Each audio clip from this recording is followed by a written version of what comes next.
Every heart carries a story. Some carry dreams, some carry scars, and some carry wounds so deep that years can pass, and still, the pain remains. This is Elias, a blacksmith known throughout the kingdom for his skill. He could repair armor, he could sharpen blades, he could take broken metal and make it useful again. But there was one thing Elias could not repair: his own heart.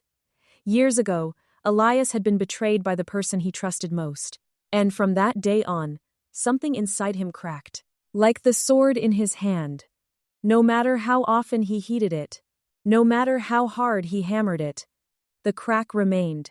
Steel cannot become whole while the hidden fracture remains. I am not asking about my heart. I am making a sword.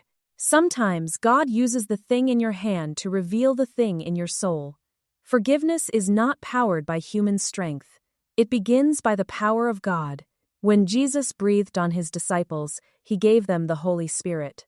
And with the Spirit came the power to carry the heart of God into the world, the power to forgive, the power to release, the power to bless instead of curse.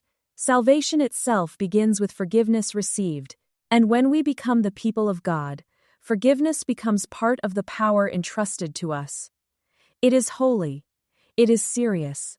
It should never be treated lightly. Because when God forgives us, he does not merely erase a record, he raises a dead heart to life. And when we forgive others, we allow that same power to move through us. Bitterness does not stay small, it grows quietly, it hides behind memory, it disguises itself as justice. But if we want to dwell in the presence of God long term, forgiveness cannot be something we visit once in a while. Forgiveness must become how we live.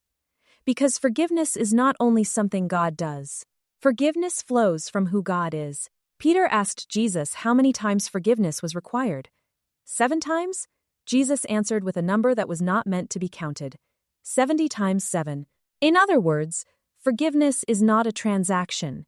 It is a way of life. The servant had received mercy, but refused to become merciful. He wanted forgiveness from the king, but he did not want forgiveness to change him, and that is where the warning becomes serious. We cannot live close to the heart of God while refusing the nature of God. Mercy is one of the great qualities of the Lord. It is part of spiritual maturity. Before love is fully formed in us, God teaches us mercy, brotherly kindness, compassion, forgiveness. The closer we come to God, the more his mercy must become visible in us.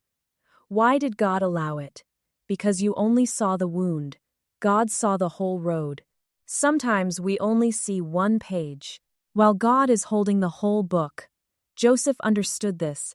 His brothers betrayed him, sold him, abandoned him, but years later, Joseph could look back with God's perspective. This does not mean the evil was good. It means God is greater than the evil. People may intend harm. People may speak carelessly. People may wound us with words they barely remember. Some do not even understand the depth of what they have done. But God sees what we cannot see. He knows how to turn pain into purpose.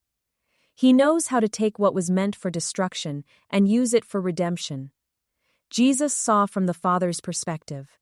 He saw ignorance where others saw only cruelty. He saw captives where others saw enemies. He saw redemption while standing in the middle of suffering.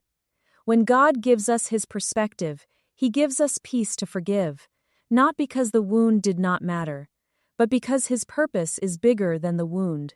If I forgive him, who will answer for what he did? God will.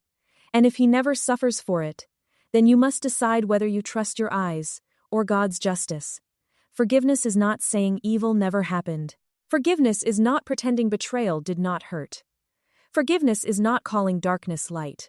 Forgiveness is placing judgment back into the hands of God. It takes trust to forgive. Trust that God sees. Trust that God remembers. Trust that God repays rightly.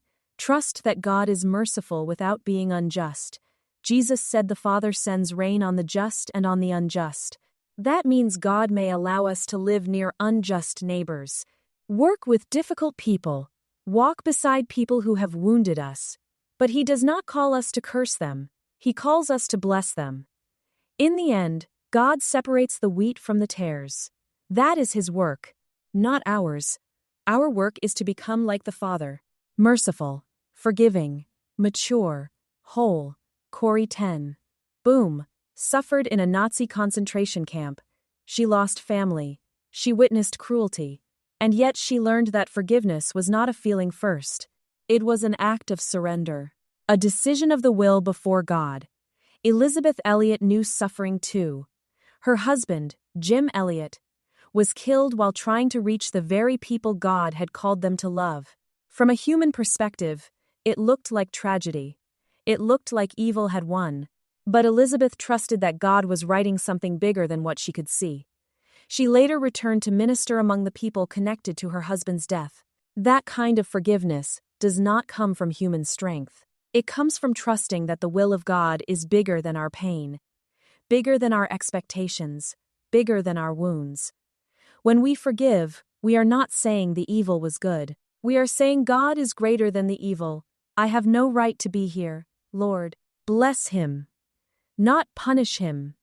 Not expose him. Not destroy him. Bless him. Heal him. Save him. Give him your mercy, as you gave mercy to me. How do you know you have truly forgiven your enemies? When you can bless them, when you can pray for them, when you can desire God's good for them and mean it, not because they deserve it, but because mercy has become alive in you. After all I did, why would you give me this? Because God did not leave me cracked, and I will not use my wound as a weapon anymore. Jesus made forgiveness part of our daily prayer. Not occasional, daily, not optional, essential. Jesus made it clear. Forgiveness matters deeply to God. If we want to experience the power of God, we must live in the power of forgiveness. We cannot hold bitterness and expect freedom. We cannot cling to resentment and expect peace.